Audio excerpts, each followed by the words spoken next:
Thank you very much, Madam Mayor. I'm proud to support a budget that will deliver a cleaner, a safer and a fairer Harrow. And I'm proud to support the corporate plan that sits behind it. Because for all the talk about the wrong priorities, I looked in vain for an amendment to those priorities when they amended the corporate plan. They just looked at changing the introduction. I'm also proud of a budget that freezes council tax. When we put forward our budget in December, Councillor Sachin Sharp was very angry. And you don't want to make him angry.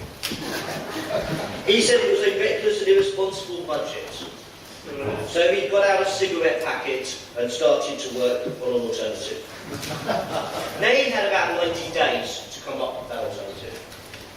And in those 90 days, he came up with roughly 21 changes. He's very keen on working out things by the hour or by the day or whatever. So that works out at 2,160 hours. Which basically meant it took him 100 hours per change that he's proposing. Now, to be fair, to him, Madam Mayor, he did have to start again last week when he suddenly found out the difference between revenue and and having had to start again, I understand why he's so obsessed with bins. Because having to throw out 3 months' work would make me bitter about bins. I like you mentioning them a lot. But we're talking the difference between revenue and capital. We now need to work on teaching him the difference between contingency and actually spending money on things. We'll get there eventually. We did it with one, we'll get it on the other. If you have a contingency, it doesn't mean you're spending the money. It just means there's a pot of money there potentially in the future to use. What we are proposing in this budget is actually spending money on the people of Harrow and on their needs.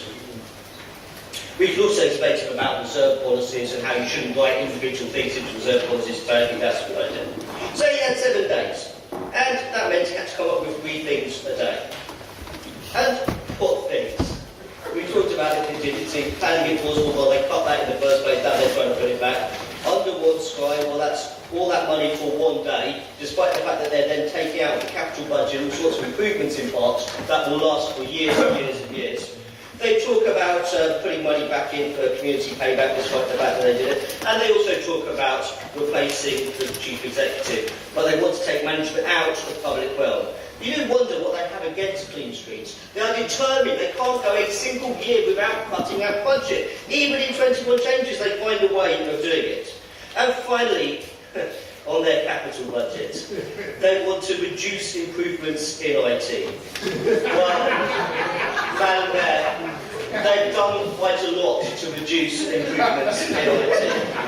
I really don't see how they could do more. But perhaps when Councillor Henson gets up, he can explain to me how they can further reduce the IT service that we will get. Their amendment is ridiculous, it's crazy, it wasn't thought through, they didn't take enough time. Ours was thought through, went through scrutiny, and I commend it to the Council.